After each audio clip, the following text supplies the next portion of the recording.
चलिए आज एक ऐसी अद्भुत कथा में उतरते हैं जहां भक्ति के आगे सारे नियम, सारे कायदे, यहाँ तक कि खुद भगवान के बनाए नियम भी बौने पड़ जाते हैं।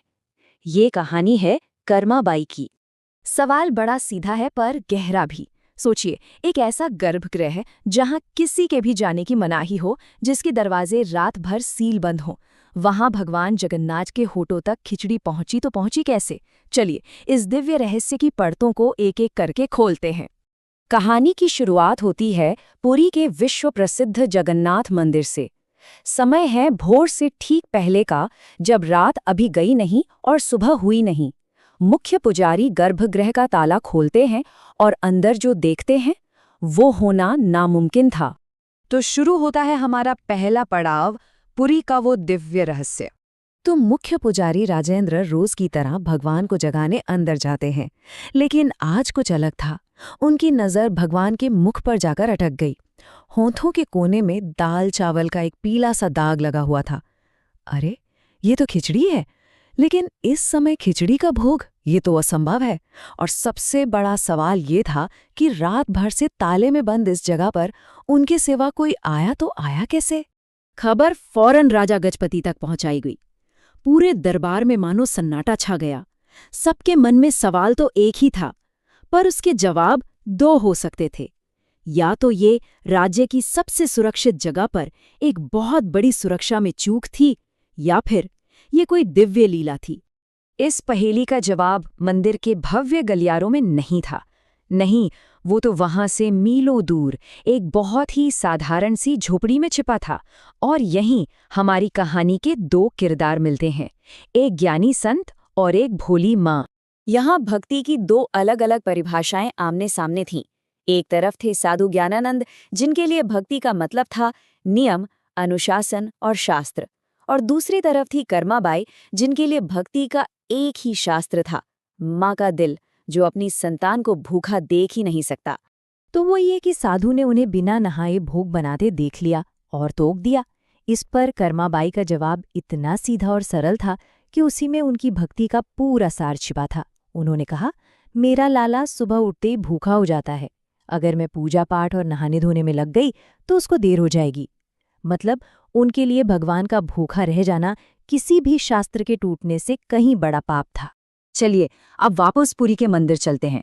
वहां ये रहस्य सुलझने की बजाय और उलझ चुका था, और इसका हल मिला एक बहुत ही अनोखी शिकायत से। राजा ने हुक्म दिया, पहरा दोगुना कर दो। गर्भगृह के आसपास ऐसी सुरक्षा कर दी गई कि परिंदा भी पर न मार सके।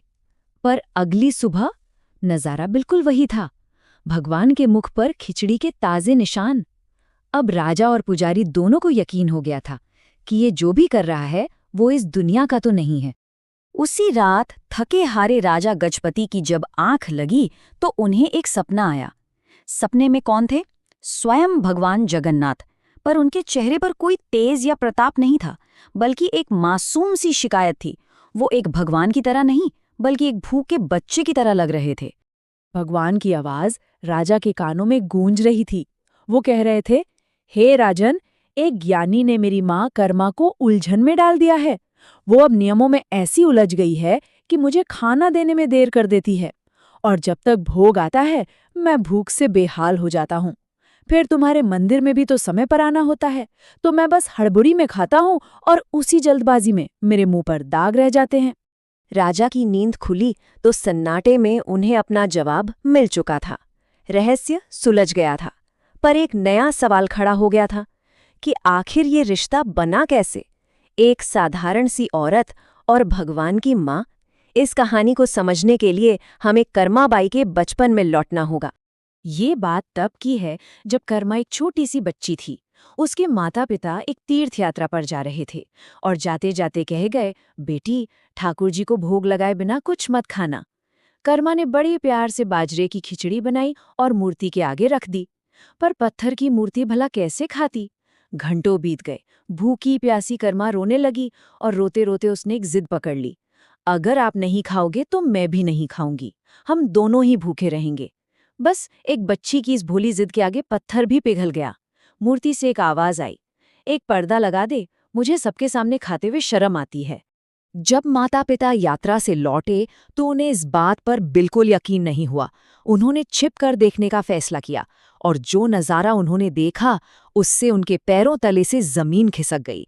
थाली में रखी खिचड़ी सचमुच अपने आप खत्म हो रही थी। उस दिन वो समझ गए कि उन्होंने एक बेटी को नहीं बल्कि स्वयं भगवान की माँ को जन्म दिया है। और इसी के साथ हम पहुँचते हैं इस कहानी के अंतिम पड़ाव पर, जहाँ प्रेम की जीत होती है और एक साधारण सी खिचड़ी एक अमर विरासत बन जाती है। राजा के सैनिक कर्माबाई की झोपड़ी तक पहुंच गए। उनके पीछे पीछे साधु ज्ञानानंद भी आए। जब उन्हें पूरी कहानी पता चली तो उनके ज्ञान का सारा अहंकार एक पल में पिघल गया। वो कर्माबाई के पैरों में गिर पड़े और बोले, माँ, मुझे माफ कर दो। मैंने शास्त्रों तो बहुत पढ़े, पर भक्ति का पहला अक्षर प्रेम, वो आज मैंने तुमसे सीखा है। साल बीतते गए और फिर एक दिन जब बूढ़ी हो चुकी कर्माबाई ने अपनी आंखें हमेशा के लिए बंद कर लीं, तो पुरी के मंदिर में एक ऐसा चमत्कार हुआ जो पहले कभी नहीं हुआ था। भगवान जगन्नाथ की पत्थर की मूर्ति की आंखों से सचमुच के आंसू बहने लगे। आज भगवान अपनी माँ के लिए रो रहे थे। अपने भगवान को रोता देख राजा गजपति ने एक ऐसा आदेश जारी किया जो इतिहास बन गया। उन्होंने ऐलान किया, आज से जब तक ये मंदिर है, भगवान जगन्नाथ को दिन का सबसे पहला भोग उनकी माँ कर्माबाई की खिचड़ी का लगेगा। यहाँ तक कि 56 भोग भी उसके बाद ही परोसे जाएंगे, ताकि मेरे प्रभु को एक पल के लिए भी ये न लगे कि उनकी माँ उनसे दूर हो गई है। और बस इस तरह एक साधारण किसान की बेटी अपने निश्छल प्रेम से जग के नाथ यानी जगन्नाथ की माँ कहलाई। और ये सिर्फ एक कहानी नहीं है, ये परंपरा आज भी पुरी के मंदिर में जिंदा है। तो ये कहानी आखिर में हम सबके लिए एक सवाल छोड़ जाती है। भक्ति की असली भाषा क्या है? शास्त्रों में लिखे कठोर नियम या फिर एक माँ का वो सादा सा प्यार जो कोई नियम कोई कायदा नहीं जानता? इस पर विचार जरूर कीजिएगा।